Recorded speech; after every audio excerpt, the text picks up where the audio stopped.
Hello and welcome to the Power Switch, gaming's call and talk radio show. My name is Peter Spezia, and today is July 9th, 2017. This is the 31st episode of the podcast. Thank you for tuning in. We use Discord as a means to add and drop callers to talk about video games, and switch the power that is found in a typical gaming podcast. You can join our server to participate during recordings at rhymeswithasia.com/call. Want to start off with a bit of housekeeping this week. Thank you for tuning back in. Had to take a little time off. Some personal things got in the way. Had to rethink some things about the show. I think you'll like what I've come up with. It's a little bit of mixing up the format a bit. If anything maybe could be improved about the show is that people could do with more prompts about what to possibly call in about. Not necessarily everyone listening could easily contribute, whether it's what they're playing recently or maybe their favorite games are, but maybe they want to stay current and talk about gaming news. After all, that's what the show is based on, is the user feedback, the callers, and it's really important to the idea of a call and talk radio show, right? So we're going to mix up the format a little bit slightly. I'll first tell you a little bit about what I'm playing. We'll get into a headline roundup, which is a segment that we've been using on some shows in the past, kind of give you the big game headlines in a very quick rapid fire format. We'll get into the main topic like we usually do. Then it's off to you, the callers, to kind of carry the show, and then we'll end it off with a fun segment. It should be an interesting little mix-up, but I think it kind of gives a little more context where gaming news is as we start this week. And of course, when big game news happens, of course, I'd like to get back to doing some episodes during the week as well. But it should be interesting. Not only have things been a little tough here, with the podcast, but also my wife and we are starting to look into getting a place of our own. So I've been living with my brother for the last 5 years. My wife has joined for about 2 of those years, and we need a place of our own. So we're starting that hunting process. So if you've ever hunted for a place, whether it's an apartment, whether it's anything like that, a house, it's a big step. And so it's one we're about to take. Hopefully it doesn't interfere with things too much, but I guess that's kind of a bit of behind the scenes there. As far as what I'm playing, I beat Horizon Zero Dawn today. That put about 30 hours into that. Now it's a much bigger game than that. Huge open world, great story. I really, really enjoyed my time there. It's going to be pretty high up there in the top 10 favorite games at the end of the year for me. But I got up to around level 38 and the cap being 50 there. But again, that's trying to go through the game and to try to beat it, to try to move on to the next game. Really, really enjoyed my time with Horizon Zero Dawn, though. That's a must play on PlayStation 4. One of the best first party exclusives there. And then also Superhot VR. I was raving on our last episode about that. It's the one VR experience that you have to play in 2017. Really got around to beating that. And that just took some more patience, really stopping and taking the time a little more than what I was doing. So that was very enjoyable. And Resident Evil 7 Biohazard is up next in the rental queue. I was disappointed that I really wanted to try Splatoon. And I had never played the multiplayer. The multiplayer doesn't necessarily interest me, but I had heard very good things about the single player for Splatoon. A short campaign about 5 hours long, really interesting gameplay that kind of mixes up on what you think of as the turf war sort of gameplay and multiplayer for Splatoon, and apparently a great final boss as well with a really interesting soundtrack. I wanted to play it. I got the rental disc, I put it in my Wii U, I downloaded the update, installed it, and I launched the game, and it has this loading loop of drums, and it's got the splat wallpaper, and it keeps going minutes on end. It stalls and lags in the boot, and try cleaning the disk, try deleting, re-downloading the update, try doing all sorts of things. Faulty disk from the rental place. So disappointed there. I really did want to try Splatoon, especially with the news happening this week. And let's get to that. It's our headline roundup. I would be remiss if I did not mention the Super Nintendo Classic Edition. That would have been last week's news if we had an episode. But of course, the SNES Classic, by now, 21 games, $80, September 29th. Including the never-before-released Star Fox 2. That's a big deal. If you talk to people who have played ROMs of that game, apparently it's not that good of a game. It was probably canceled for a reason, especially at the time when 3D games had kind of accelerated beyond that very polygonal style. But still very exciting that you could almost consider that as a 2017 release, Star Fox 2. That's pretty crazy if you really wanted to put it up in Game of the Year nominations.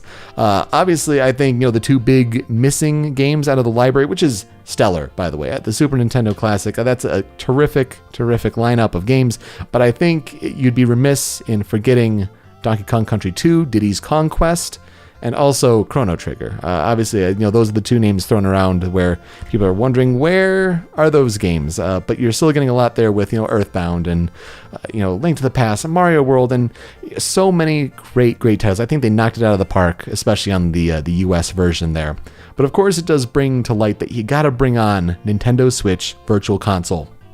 I don't have a retro attachment, nostalgia, fondness for Super Nintendo.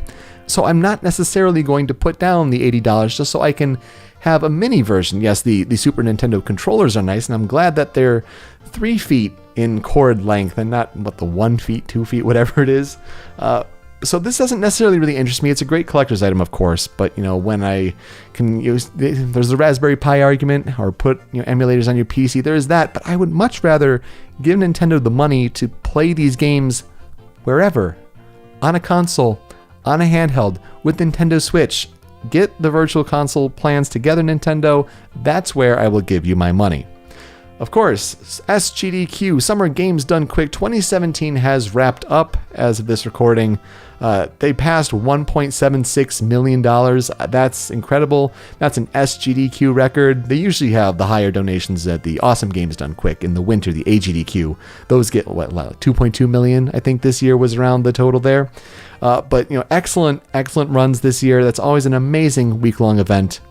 I think if I had to pick out some of my favorite runs, I really liked the Banjo-Kazooie 100% run that got rather close to world record speed. That was super impressive.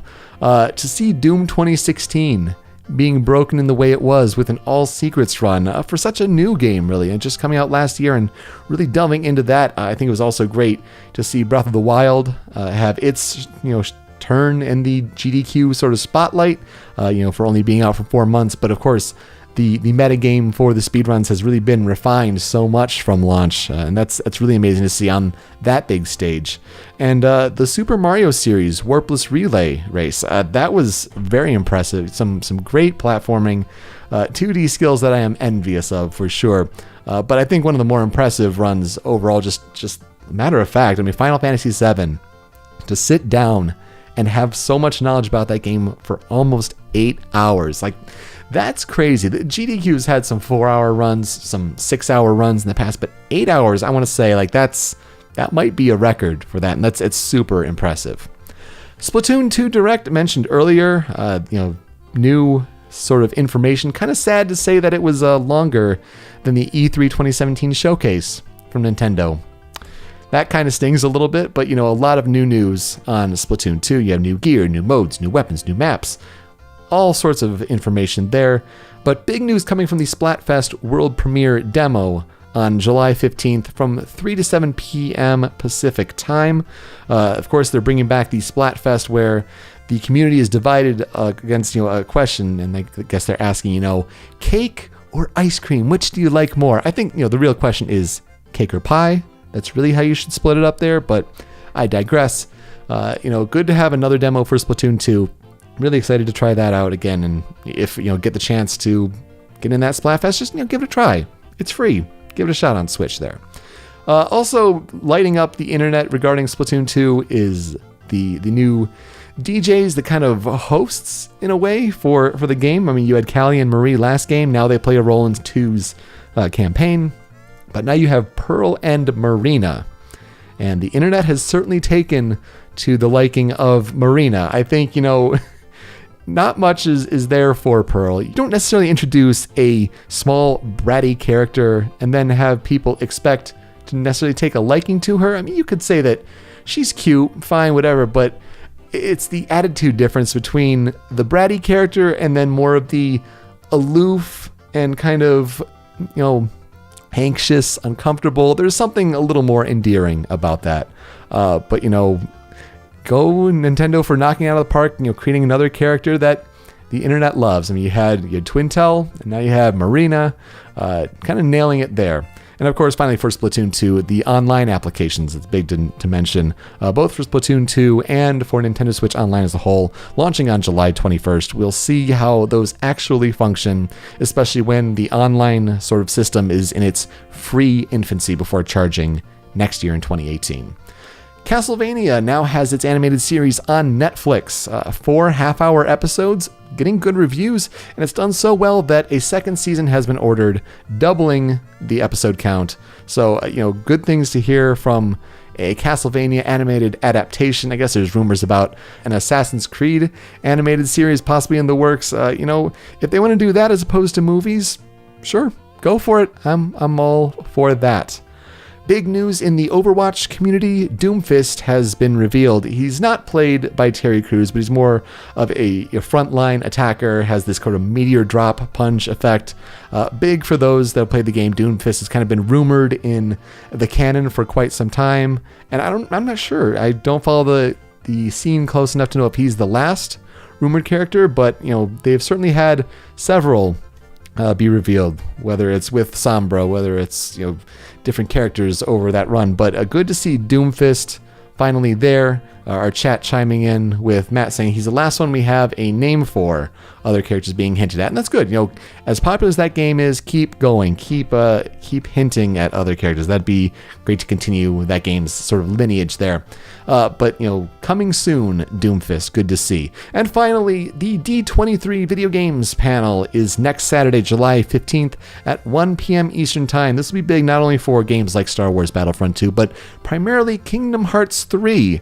And game director Tetsuya Nomura is kind of downplaying the news. I don't think he wants people to get excited for saying that, maybe a release date. I don't think it'll be anything like that. I think if anything, you want to hope for one world. Don't get your hopes up for much more. Maybe see some new gameplay from that world. I've gone on record as guessing before. I think it's time for Frozen to show its icy face. Let it go. Let it go. And in the Kingdom Hearts world. So that'd be my guess. But Moana would be another good one. You could maybe call in and talk about which world you would like to see and you're hoping for. Kind of get that big boss prediction in there, maybe. But let's get to our main topic pretty quickly here. I want to talk about the halfway point of the year. We've passed the end of June, going into July, means we're halfway through 2017. I think it's a good point to kind of stop and see what game of the year 2017 is looking like. And so at the halfway point for 2017, I kind of want to highlight what I think are sort of the 5 nominees that if we had to stop today and say, what are game of the year nominees, what would they be? I want to start and say Breath of the Wild obviously is got to be there. This is a very early runaway contender for game of the year 2017. I think the industry really took a liking to this game. The critics, the developers really have and just in awe of this game. And so I think Breath of the Wild, Legend of Zelda, that's going to be a big one at the end of the year. So it has to be in the 5 there. Persona 5, I think, is another big one. That really hit the scene and really kind of captured people's attentions who, even if you don't like JRPGs, if you don't like anime games, give Persona 5 a try. It's my favorite game of the year so far. I think it's definitely worthy on a top 5 game of the year list as of right now. I mentioned Horizon Zero Dawn earlier. I do not sleep on that game as well. We were talking in the early episodes of this podcast early in 2017 that there were concerns of those 2 games, Horizon Zero Dawn and The Legend of Zelda Breath of the Wild, being released so close together. And how similar are the 2 games? You can see aspects where each game, excels compared to the other.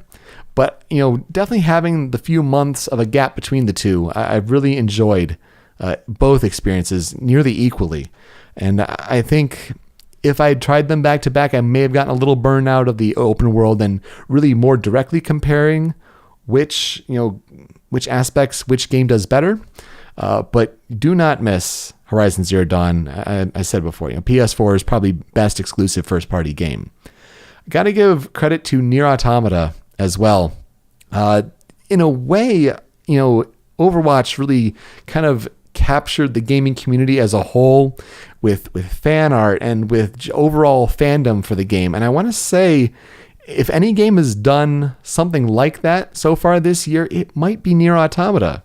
You're seeing all the cosplay, you're seeing all the fan art, and it's a damn good game to boot. It's not a game that I personally love or enjoy. I mean, that platinum action style isn't necessarily for everybody, but it is so well done and, man, just so well directed by Yoko Taro. So definitely try Nier Automata as well. I think that would be high on a Game of the Year nominee list.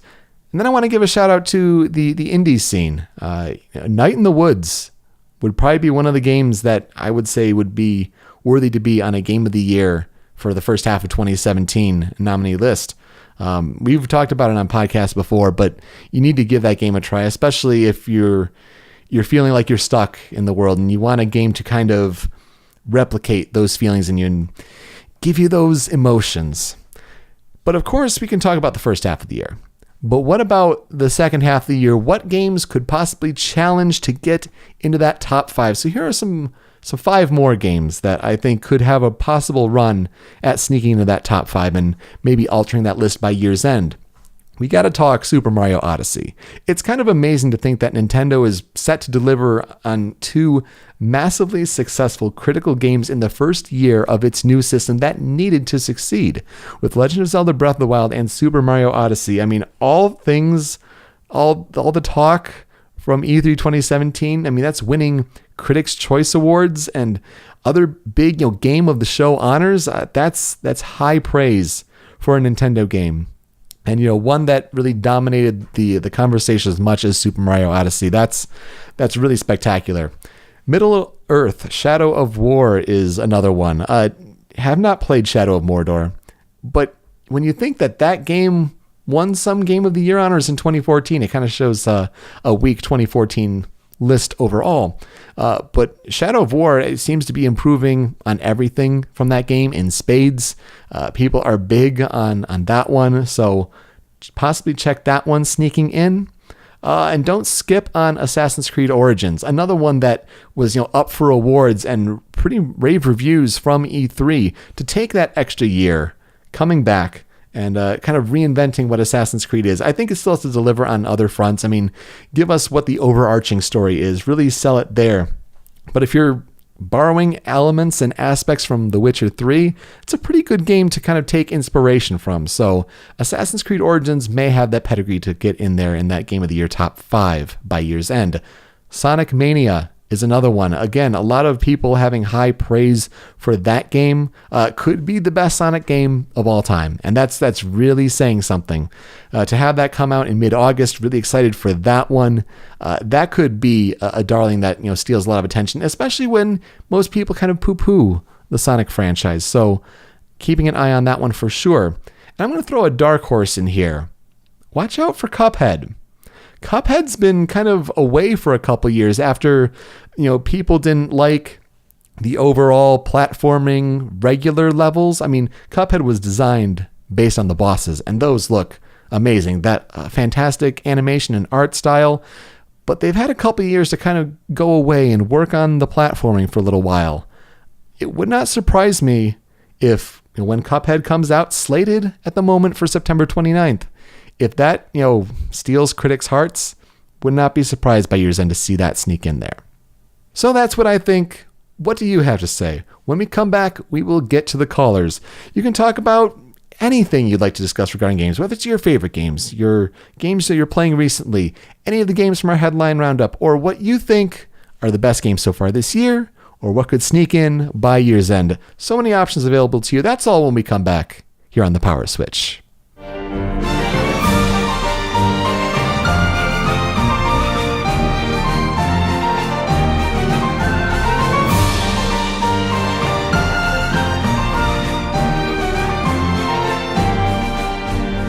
Welcome back to The Power Switch. I apologize if I'm on camera here and I'm just sweating and gross. We haven't had air conditioning for almost a week in this house, and in the middle of summer, that Sucks. It's really unfortunate. I don't want to get the fan going to affect the audio quality, so I'm just gonna tough it out here and just be on camera for this podcast. So let's hear what you have to say. Let's get to the callers. Joining us from New Jersey, Matt, welcome back to the Power Switch. Hello. Hello, welcome back to the show. What would you like to talk about today? So this is a really outstanding year for video games. It sure honestly. is, yeah. It's gonna be tough choosing a game of the year. We've had some heavy hitters pretty much every single month. January had Resident Evil 7 and Yakuza 0 on the very same day. Oof, yeah. February brought us Hollow Knight and Horizon Zero Dawn. March, of course, how can anyone talk about the best game of the year without mentioning 1-2 Switch? In April, we got Persona 5. Yeah, we did. Long awaited. May brought us the Fire Emblem Shadows of Valencia, which, despite being a remake of one of the weirder games in the franchise, managed to be one of the best games in the whole series. And in June, fighting game fans get Tekken 7. We get a re-release remake of the Crash Bandicoot games, and we've got ARMS as well for Switch, shaking up the fighting game formula, bringing it back down to basics, and that's all only the first half of the year. And not to mention some plenty of smaller games scattered throughout too. Yeah, and of course, even you're mentioning there's a lot of games there. I mean, yes, Breath of the Wild, being chief among them in that Switch launch lineup. But even games like if people want to throw out Neo, like I couldn't deny that. Like that was a big game for February, and just there have been so many, and that's just the first half. We've been talking about it throughout, even the first few months. It's like this is unusual, isn't it? Like it seems like there are a lot of really good games, but now we're half a year in, and it seems to have no signs of stopping. Yeah, and looking ahead, there's so many good things coming up. We've got Splatoon later this month. In August, obviously Sonic Mania and Mario and Rabbids, surprisingly looking like one of the most exciting games of the year. Yeah, talk about that coming out of nowhere at E3. Not only just, we knew it existed, right? But critics loved it. Loved it. A lot of awards. Best original game. That's wild. Yeah, Yakuza Kiwami continuing the trend of really good remakes this year. A new Metroid game, again, really good remakes. Looks like. Yeah. Cuphead, someone somewhere is going to like Destiny a lot. And maybe even, Call of Duty World War II, yeah. I personally think Middle-earth Shadow of War is very, very exciting. The first one is honestly a mediocre game, but the Nemesis system, I was saying in the chat, I can't believe a better game hasn't outright stolen that system because it's one of the best things that I've ever seen, and they're leaning into it more in the next one. So that's one of my most anticipated games coming up because the Nemesis system is just so good. The Super Mario Odyssey obviously is coming, which I think is a serious big contender for it based on what I've seen. Honestly, my personal choice is Breath of the Wild with Persona 5 in a close second. I think that Mario Odyssey is the one that has the best shot of taking those two down. Yeah, and if it does, that's remarkable. Yeah, and then even in December, Battlefront 2 is looking very good for a lot of people, although with the recent news that it will have loot boxes with items that affect gameplay, starting to pull back on that one a little bit. And I'm just looking at Wikipedia's list. December isn't even on there yet. There's still plenty of games that don't have a release date still. And if, Nintendo holds to 2017 for Xenoblade Chronicles 2, with that series pedigree, that could be a really strong game. Oh, yeah. That's Xenoblade. The original Xenoblade was one of the finest RPGs I've ever played. Xenoblade Chronicles didn't quite live up the same. It improved on a lot of the gameplay concepts, but the story was largely trash. Yeah. So it's while it's I'm very confident recommending Xenoblade X. It's just the story's just so bad that I can't really say it's one of the best. But Xenoblade 2 looks to be sort of putting the emphasis back on having a good story and making sure that we've got something good going on with it and expanding on the gameplay concepts from the first one rather than going with the mecha direction that X went into. Yeah, instead we just get, anime sword girls, so, We're definitely leaning more into the anime side of things, but you can't win them all. But yeah, you're right. It's a remarkable year for games. I mean, some people can point to 2007 as some, the big heavy hitters that came out that year, but it feels like you're right. Every month there's something notable that, is going to make a big impact on the industry. And I can't wait to see where we are at year's end. And we're just looking at how do you compare between 5 amazing games? I mean, that's ridiculous. I haven't even managed to keep up with all the games that I want to play. I just finished Yakuza 0 yesterday. I've still got to get to Nier Automata. Splatoon is about to hit, so I'm going to be focusing on that. I'm having trouble keeping up with everything. Fire Emblem, I'm very, very early in still. There's just so much good stuff to play that I can't even juggle all of it. And usually in most years, you're able to kind of take the lull periods and work on your backlog. But when there are so many good games this year alone, and if you want to stay up to date in those conversations, in that this discussion, you got to play them all. And yeah, it kind of leaves the backlog to continue to grow. Yeah, not to mention even the Kingdom Hearts HD versions just came to PS4 a couple months ago. I've played a little bit of Kingdom Hearts in the past, but I've never finished a Kingdom Hearts game, and that's one of the finest HD collections that's ever been, all on one disc, both 1.5 and 2.5. Yeah, if you get it on sale less than $40, that's crazy. Yeah. Even in our downtime, there's still older stuff being re-released to pull us back in. So it's so difficult to say like what is going to be the one standout game this year, just because there's so many. This has been a really, really good year, and it's not showing any sign of slowing down. And we can talk about, how good it is for Nintendo to have Zelda and Mario. I mean, at the end of the year, that's probably going to be the biggest discussion if you think so. But that only shows how good it is for Switch. And for Switch to continue to be sold out through its supply shortages like that, it bodes well for a strong first year for the system. But, to talk about in the years beyond, it's like, well, it has these great original games, right? So, it's been a great year for Nintendo overall, really.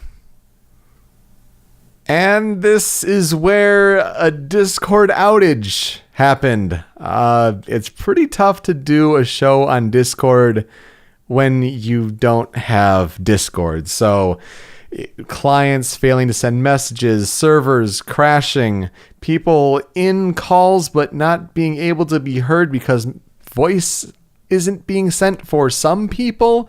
It's a mishmash right now. This is why the show still has some kinks to work out, even though this is not our fault. But even though he's not able to join us, Matt, thank you so much for your time. I'm sure he would recommend, as a plug, go watch SGDQ runs. So do check that out. You can find him on Twitter at Grimace Duminis. A good chat we were having until Discord decided to ruin it. So thanks again, Matt. Joining us from Kansas, Dobo, welcome back to the Power Switch. Good to be back, mostly. You made it through the outage. Somehow you did, but not other people. Well, welcome. I'm glad I can talk to someone else on this episode that will be plagued by this outage. How are you doing? That was super weird. That's the hardest I've ever seen Discord ever go down. It's pretty unusual, but I hope all is well. What do you like to talk about today? Well, I'm here to talk about a game you left out on your little top 5 countdown at the beginning of the show because you completely forgot Yakuza 0, which might be actually knocked out next month by Yakuza Kiwami, another Yakuza game. Yeah, it's crazy when a franchise gets 2 games in 1 year. I mean, we saw that with Danganronpa in 2014, where 2 games came out back to back. It's like, well, how do you pick? Do they kind of divide their own vote, so to speak? But it should be interesting. I've heard great things about Yakuza 0. Very Japanese game, translated well. It's resonating with certain audiences, and I assume you too. It's not my current pick for game of the year, mostly because when you got a game like Persona 5, where my life became Persona 5 for like a month, kind of have to pick that for game of the year so far. That's just kind of how it has to go. But I wouldn't really hesitate to put Yakuza 0 at a very close second, to be perfectly honest. Because I know a lot of people are really big in their second place pick. For the most part, most people's second place pick at least is Breath of the Wild. For me, that actually hits number 4. I think Night in the Woods for me kind of hits the number 3 spot and knocks it out of that too. That being said, Yakuza 0 is maybe one of the best games I've ever played. Wow. It is fantastic.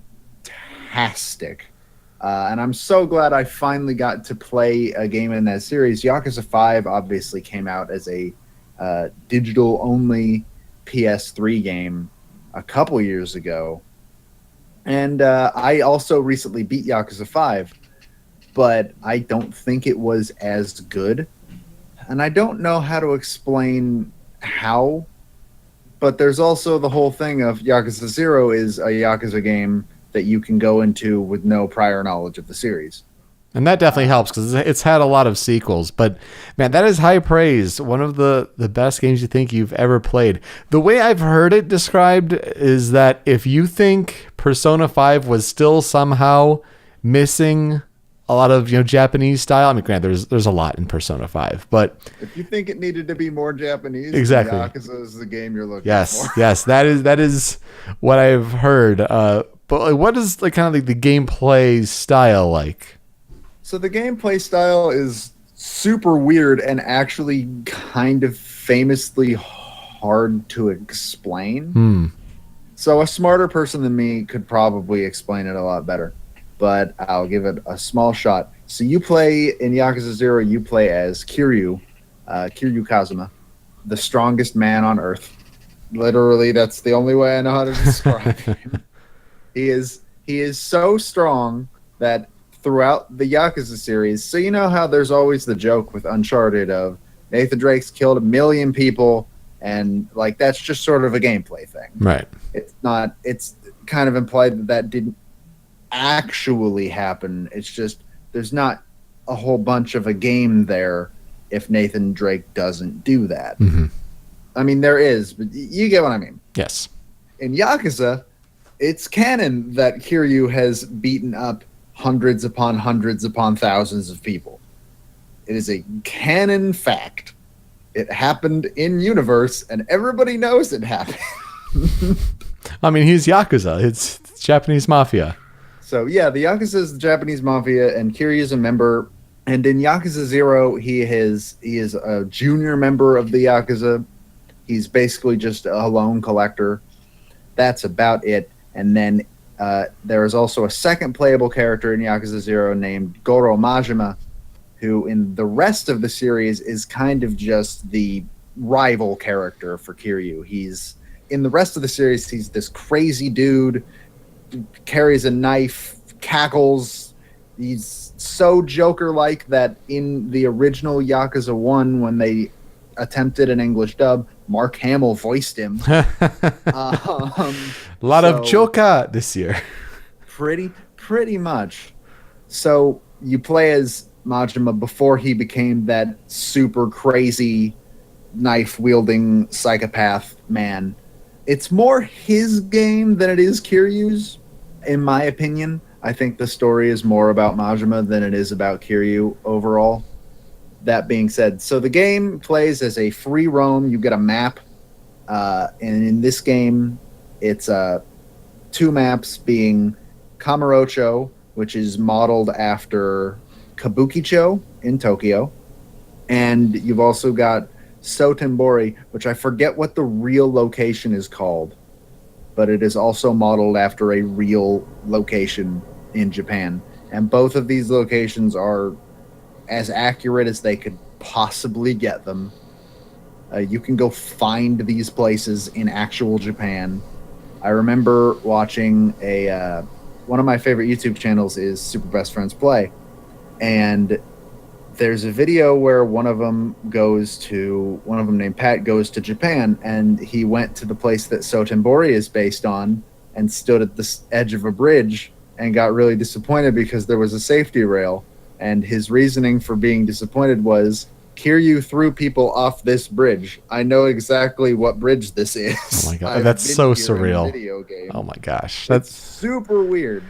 It's kind of shows a point where, in games today, like the technology's come so far where not only the worlds can be so big, but they can be so detailed and like down to life size, life accurate. But it was that accurate on a PS2. I guess that's true. Yeah. Like, think of it that way, because this series did start on the PlayStation 2. Basically, it's a free roam game. You get free roam the whole map. You can go wherever you want, and there are random encounters. People will randomly run up to you on the street, and you'll get in a fight. And you fight in usual brawler gameplay. It's pretty fun gameplay. The fighting is pretty fun, but that's not really the main appeal of Yakuza. That's just a side note, the main gameplay of the game. The story is obviously a really big draw because Yakuza 0, at least, I can't really speak for anything other than 0 and 5, which also had a fantastic story, but not as good as Yakuza 0. The story is obviously fantastic, but the real appeal in Yakuza is the minigames, because there are so many minigames scattered around the map. Like, imagine, and in fact, there is an example of this happening. Imagine in Persona 5, you go somewhere, and when you do an activity, it's not just, oh, you did this activity, here's your social stat bump. Maybe not Persona 5. The better example would be 3, probably. Like, imagine you go to karaoke in Persona 3, and then you actually do a rhythm game, and it's karaoke. That's Yakuza. And in fact, in Persona 5, the batting cages are straight up lifted from Yakuza. Okay. They're the same exact game. Well, that makes sense. Sega's publishing both games. There's some sort of tenuous connection there. Probably, I would assume that's probably why. And in a lot of cases, the minigames are just other Sega games, just lifted and just sort of shoved into Yakuza. And none of them are really required. I mean, every once in a while, I believe you're required to do karaoke one time in 0, and that's about it. But you want to go do these games because they're fun. They're really, well, most of them are fun. Some of them aren't very fun, like Outrun. I mean, the porn mini game is probably a different kind of fun. That's not a mini game. You just go watch. You just go watch a video. Well, that's all I've really seen. I've seen Kiryu beat up people, and I've seen bits and pieces from that. Like, that's really, the extent of bizarre. It's the extent of my knowledge on Yakuza 0. But I'm looking forward to playing it. Really, it's high up there in my rental queue, and I hope it gets sent to me soon, at least by the end of the year. I do want to have a working knowledge by year's end, so that's good to know. They're super weird games, though, because now you can probably see why they're really hard to explain how they even play. Matt says in the chat, they're not super weird so much as they're unreasonably accurate Japan simulators. So the way it was explained to me, and I think this is the best explanation, and I got to give credit to Pat from Best Friends for giving this explanation, is that GTA, a lot of the appeal of it not only comes from you can do wacky stuff, but it's also, this is kind of a fictionalized, but also in some ways accurate depiction of American life. Yeah, exaggerated, but relatively accurate, yeah. Exaggerate, because in Japan, people aren't going to actually run up to you and start a fight. Or have special moves with fire and things like that, so. Pretty much, because, it's not really fire, it's just heat. Oh, okay. the difference there, yeah. And it's not, it looks like fire, but it's mainly just sort of man aura is the Got best way it. that I can describe. Got it. That key energy, yep. Kind of, yeah. Yeah. So Yakuza is that, but for Japanese life. Got it. It's a that's interesting. fictionalized version of that. It's kind of bad to describe it that way, because that's why historically Yakuza hasn't done well financially in America. It's kind of bombed almost every time it's come out until Yakuza 0. Yakuza 0 is the best-selling game in the franchise, I believe, in America. And it's basically started a renaissance of the series in America, which is good. It deserves it. But one of the reasons is nobody in Sega of America knows how to market these games. Yeah. I think social media did a great job marketing it for them.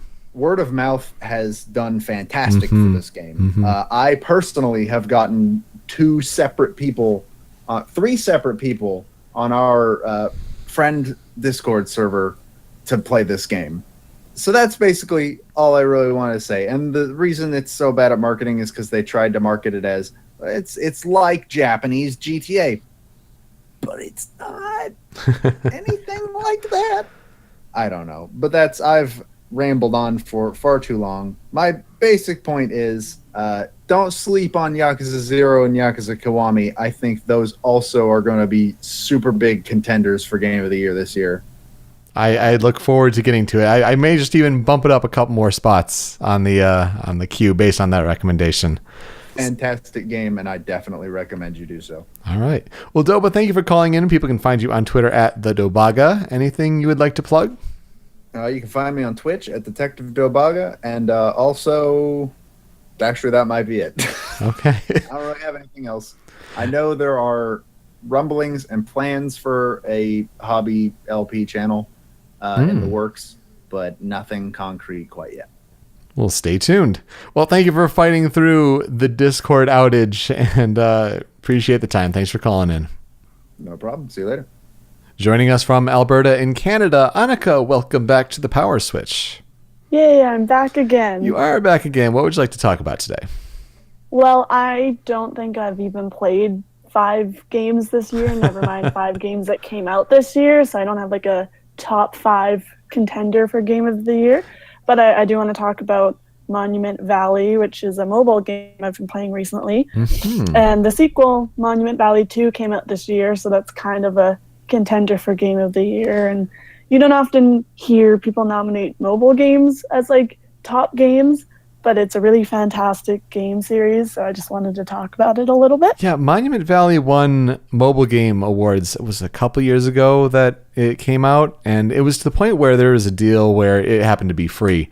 So I have Monument Valley installed on my phone, but I've never opened it. Give me the sales pitch. Why should I try Monument Valley here? It's just like such a different game that I haven't really played a game like it. So it's an isometric puzzle game where you manipulate the architecture to create pathways for characters to walk or navigate through. And it has similar levels to those like MC Escher drawings where like you're always going up the stairs. So it deals with the optical illusions a little bit too, and you try to navigate the characters from one end to another. And there's a little bit of story, but it's not really narrative depth. You just kind of infer what's happening. There's no actual like dialogue or words. It's a interesting game because it is a puzzle game, so you have to kind of think outside the box with the optical illusions, but it's not hard in the sense that it's not one of those things that you might like get frustrated with, which I really like about it. It definitely challenges you to use the environment in different ways, but it's not like difficult or challenging in the sense that, like, you might not get it. So it's more about like, I guess, the journey and like just playing through the story versus really like trying to trick people or stump people. So that's something I like about it too, because I was able to play it when I just needed kind of a breather or relaxing and I didn't want too much brain stimulation. And that does sound like a perfect kind of mobile game. And I assume like you're controlling it by your swiping and rotating it kind of like on the 3D space there. That sounds really, really interesting. And actually, when you mention Escher and that kind of sort of style and sort of puzzles there, it reminds me of a game series. There were a couple of games that came out on PS3 called Echochrome. And it kind of has a similar, sort of premise there, but Echochrome was very monochromatic and based on lines, and it was very black and white there. And I think you were trying to move a character about that. But yeah, to hear that the game sort of style can be carried on in other ways, and it sounds like a perfect mobile game. Pick up and play, and that it does show that to be able to go through a puzzle game and not just be, crushed by overbearing difficulty. I mean, for some people, like that's just not worth it. But you do want some mental challenge, and it sounds like it does have that. Yeah, it's kind of a thing where you try something out and you don't think that'll work, and it does. And you're like, oh, that's really neat. Or like you feel satisfied that you figured it out, and that, in a way I was almost kind of happy or proud that the developers decided to make that thing happen. I don't really want to spoil it. Oh, no, don't do that. Yeah, but like there's something where for most of the first game and most of the second game, there's something that's just kind of like part of the background or the landscape. And then eventually in a level, you use it as like kind of a way to get your character from one end to the other. Oh, and very it's just cool. Like a really cool moment that they chose to introduce later in the game, even though that thing appears early on. So more than like just the stuff like puzzle that. object, but also the background too. Yeah. Oh, neat. And so it's also just a beautiful game, and that's something I really value in games, is having like a really nice style or music or graphics and all of that. And so it's got a really nice kind of atmospheric soundtrack to it. And the first game, I think, repeats some of the songs. The second game has like a unique song for each stage or level. I actually downloaded the soundtrack because it's like really soothing, relaxing music. Oh, nice. And then like the graphics are simple, but like the colors and just the way they use shadows, because a lot of optic illusions use shadows and to trick you. Just the use of light and color is like really beautiful.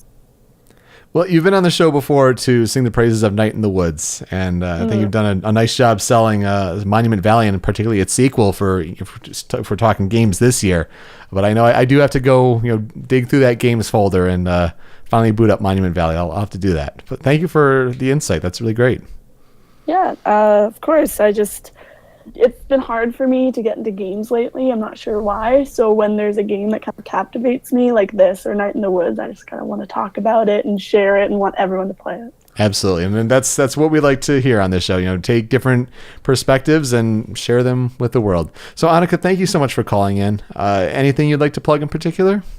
I mean, people should play Monument Valley. There you go. Sounds like a plan to me. Well, thank you for calling in. Thank you for your time, and you have a good one.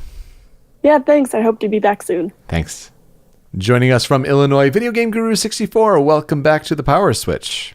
Good to be back. Thank you. Thank you for calling in. What would you like to talk about today? I guess I would like to talk about the game of the year so far. Yeah. I've played some pretty tier. The most notable would be Zelda Breath of the Wild. Yeah. I think that's a very strong contender. We were talking earlier in the show on how Super Mario Odyssey may be a big contender as far as Nintendo stealing that big Game of the Year spotlight. Yeah. Remake of the year would be Fire Emblem Echoes. Yeah. I think that's a really good remake. Yeah, you were talking about when you got that at launch. I mean, you've been continuing to play it. Like, what are your thoughts on it? Yeah, it's really good. Full voice acting. The graphics have been improved since Fates. Oh, okay. Which, Wow. if you played Fates, that's kind of incredible. Yeah. But yeah, there's kind of a point and click type adventure style to it. When you're exploring the town, you can have the stylus go all over and point out different objects, and you can come and then the item system is you can only carry one item at a time. So that gives you more strategy to your way of playing. Yeah, you And definitely have to the- be more precise there. Yeah.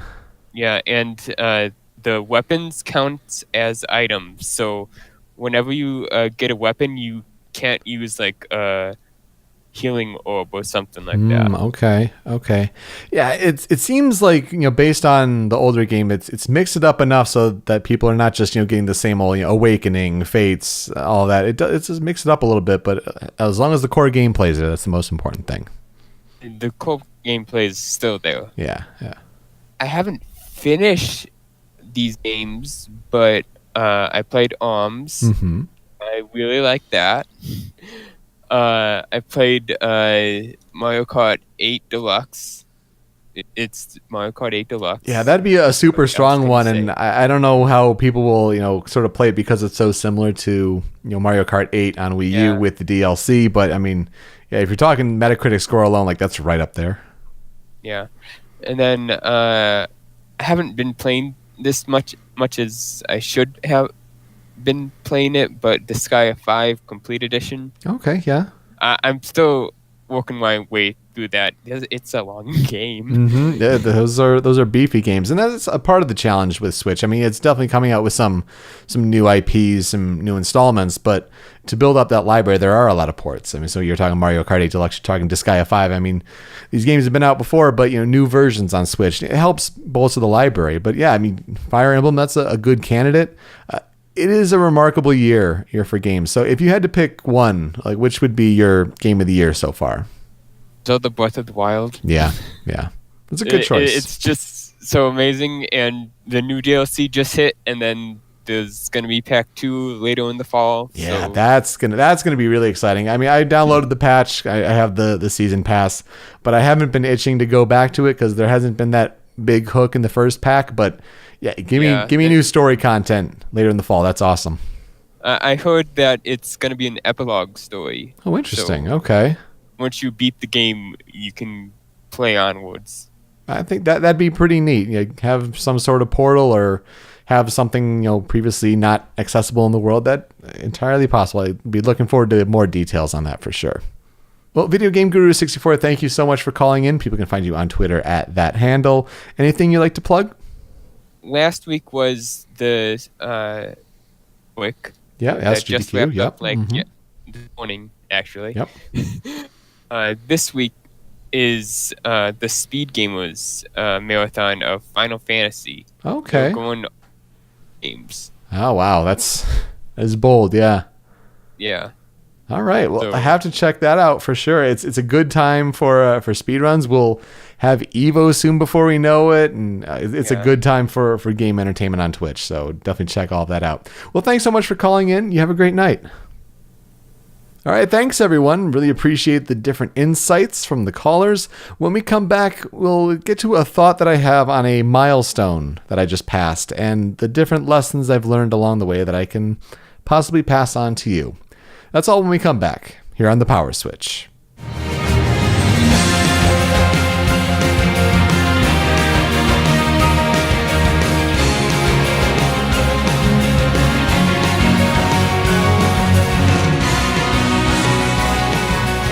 Welcome back to the Power Switch. This week's tempo control music is brought to you by Final Fantasy XV. You can find a new video game music top 10 list from a specific game soundtrack every Tuesday over at youtube.com/rhymeswithasia. I'd like to give a thought in this closing segment on a milestone that I've just passed. Yesterday, as of this recording, was the 10th anniversary of the first episode of Show Me Your News. So back on July 8th, 2007 was my foray into podcasting. And I've learned some different lessons along the way when it comes to creative processes and to make your own sort of path on the internet as far as creating content. So I'd like to try to provide some of those tips and advice to you while kind of giving a history on how things went back in 2007, because 2007 was an unusual time in that podcasts weren't that well known. They were obviously enough of a thing that I had kind of picked up on it, and I've loved the concept of being a radio DJ or something like that. Who wasn't a kid when you had like a tape recorder and you made your own radio shows back in the day? Or maybe that was just me. I don't know. But to kind of go into college and have my passion be to record particularly music, playing guitar and learning the science behind sound and go into sound engineering, which is a very specific field that takes auditions and it's a very selective process. So I went into university at the University of Michigan for electrical engineering to kind of get my path there and then maybe go into sound engineering. I bombed out of that. And then I was also going through a really tough breakup at the time. So I was just in this really kind of bad part of my life. And I guess my first bit of advice is, if you're going through something like that, in a way to kind of distract yourself, put all of your attention onto one thing, whether you're creating something or you're taking in some new media or anything really. I mean, to take your mind off of what's really, got you down. Of course you want to have, self-help and, self-care and to help yourself get better. But I found that really focusing on something like what ended up being Show Me Your News and podcasting and getting something off the ground like that was the best thing that I could have done, because my attention was focused there while also still keeping at school. But that was what took up my free time, and I became really passionate about it. And this was a couple months into the Super Smash Bros. Dojo website for Super Smash Bros. Brawl. And really, it's interesting to look back and see, I was on a podcast, Millennial Gaming Speak, over at Model Citizens Media, and you should check that show out. That's a good gaming podcast as well. But I was talking to them on their 100th episode just before this podcast, and I was talking about my history with games, and it's interesting to see how Show Me Your News and podcasting has really got me into appreciating games as a whole. I mean, I had played games before, but my parents were the kind where you don't want it to affect grades and things like that. And so I did not know much about games. I knew, Pokemon, I knew some Zelda stuff, but I owned a Game Boy Color as my first system. I owned a GameCube as my first console. There is a lot to catch up. And so with Brawl in 2006, where the E3 trailer revealed Snake and Wario and Meta Knight and Pit and all of those characters, but Snake being the big one that everyone remembers. But that game's revealed. Nintendo Wii comes out at the end of 2006. And so the Dojo website in 2007, that really got me into, big into that community, but really eventually more games as a whole. And it's been interesting to see, to 10 years, I've just had this wealth of knowledge kind of pouring into me, just reading and watching videos and just trying to learn as much as I can, because I've missed so much throughout my life about games. And I think it's interesting to host a show like this now, to be able to talk with people about games. It shows an interesting progression. But anyway, back to the history there. I mean, I started that show by myself, and I kind of wanted to really focus there. But eventually, I realized you have to have a co-host. Like the discussion is key for a podcast. So, met a co-host that happened to be on campus. His name was Samurai Panda. Many of you who may have listened, back in the day, know him well. He became a great friend, a roommate, a friendship I treasure to this day. He's now a doctor. He runs Panda Global Gaming, a rising esports company, and that's amazing to think of. How his journey has really progressed since that show. But once the main purpose ran its course of Show Me Your News with the pre-Brawl hype, we tried to change the show. We tried to, bring in a video element that didn't go so well. We tried to have part Smash and then part gaming news. And that's where I kind of learned to love gaming as a whole.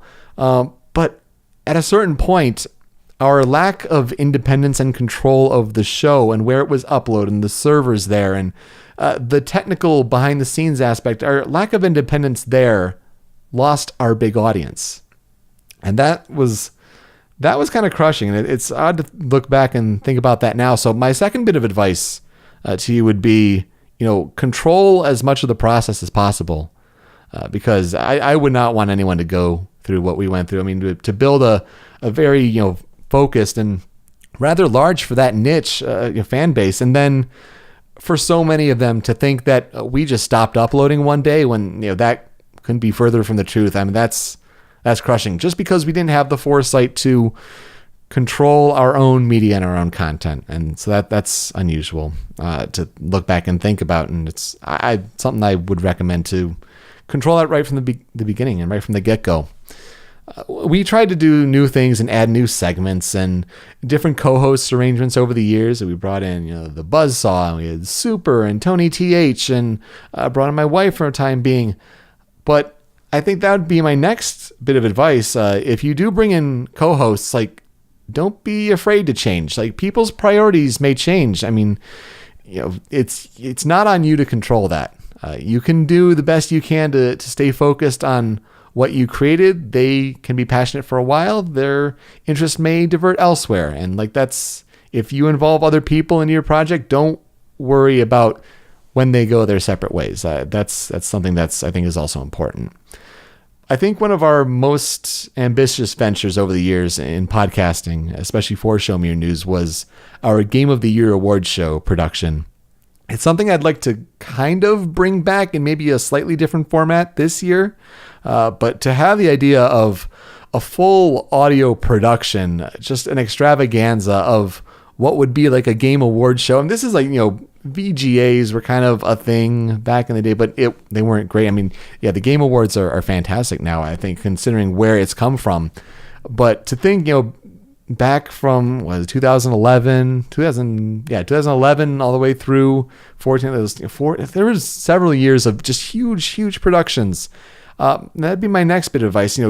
Don't be afraid to think outside the box and go big. If you have an idea that you want to try to run with, to try to test your limits and test your skills, go for it. It's a ton of work. It can be brutal, but when you get the final product done, like, it's worth it. It was worth it every year to make that show, even though it was hundreds of hours. That was just it.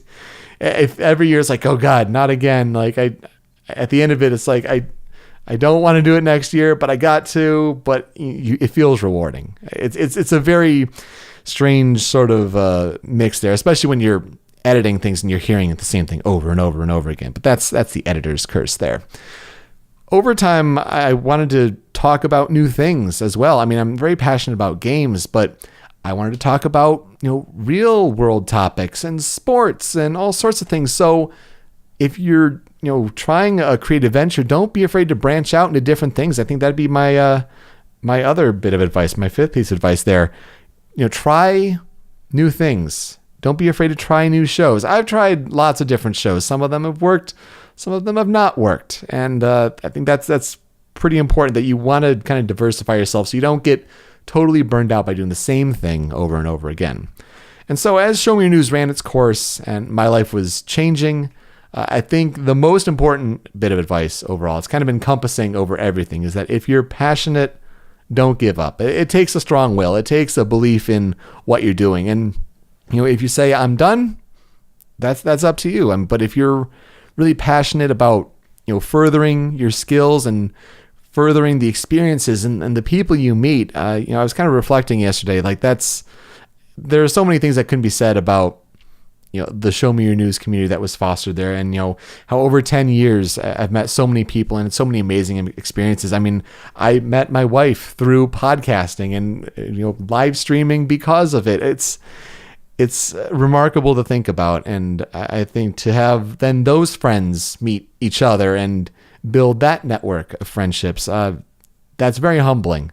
And so I think over 10 years, to still be trying to podcast to this day, to try to come up with new ideas, and something that I think we have a winner of a concept with this show. It's just we have to have it catch on with passionate people that want to talk about games and want to share their perspectives. I know it's a bit long-winded, but that's kind of where my head's at with 10 years of podcasting. One, damn, I'm old, but two, it's been a hell of a ride, and it's not going to stop anytime soon. And that'll do it for this episode of The Power Switch. We are hosted by RhymesWithAsia.com, and we're on YouTube and Twitch at RhymesWithAsia.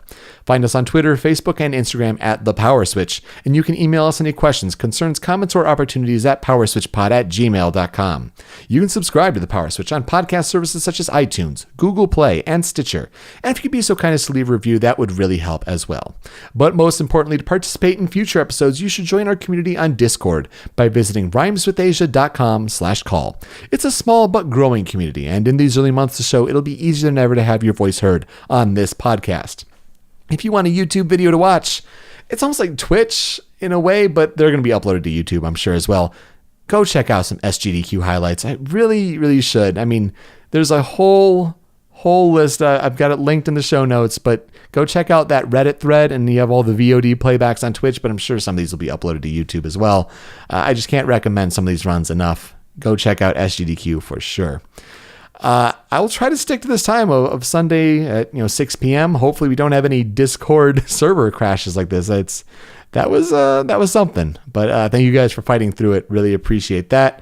And yeah, we're my wife and I are about to investigate the moving house process, and it's going to be challenging. But looking forward to still putting on the show and having a good time. So we'll see if big news happens during the week, if a show happens then. But if not, we'll see you next week. Tune in to our Discord channel as everything develops. Stay tuned there. Also on Twitter at The Power Switch. And regardless whether it's live or on your own time, I look forward to you joining us for our next episode. With that, I'm Peter Spezia. Until next time, switch up, call in, game on.